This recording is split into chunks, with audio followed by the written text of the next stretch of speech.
انائجا کی دھوکے سے اسفند کے دل میں ایسی تلخی بھر دی ہے کہ وہ ہر رشتے سے بدزن ہو چکا ہے، یہاں تک کہ میہا کے ساتھ اس کی پرانی دوستی بھی متاثر ہونے لگتی ہے۔ شادی کے باوجود وہ شوہر ہونے کی ذمہ داریاں قبول نہیں کرتا۔ صبح جب وہ دفتر جانے لگتا ہے تو میہا اسے روکنے کی کوشش کرتی ہے، مگر وہ صاف الفاظ میں کہہ دیتا ہے کہ یہ رشتہ صرف مجبوری کا ہے اور زیادہ دیر قائم نہیں رہے گا۔ اگرچہ وہ فوری علیحدگی نہیں چاہتا تاکہ بات نہ بنے، لیکن وقت کے ساتھ حالات میں تبدیلی آنا شروع ہو جاتی ہے۔ میہا کی خاموشی اور برداشت آہستہ آہستہ اس کے دل پر اثر ڈالنے لگتی ہے۔ وہ پہلی بار اس رشتے کو سمجھنے کے قریب پہنچتا ہے، مگر عین اسی لمحے شری ایک بار پھر کھیل میں داخل ہو کر سب کچھ بگاڑنے کی کوشش کرتی ہے۔ ادھر شری میہا اور بہروز کے بہتر ہوتے تعلقات کو برداشت نہیں کر پاتی اور ان کے درمیان بدگمانی پیدا کرنا شروع کر دیتی ہے۔ اسے یہ قبول نہیں کہ اس کی اپنی بیٹی انائجا مشکلات میں ہو اور یہاں میہا سکون کی زندگی گزار رہی ہو۔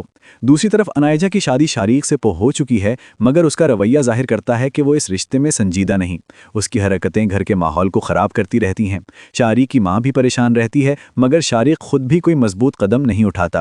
دونوں ہی انائجا کے لائے گئے زیورات کے لالچ میں خاموش رہنے کو ترجیح دیتے ہیں۔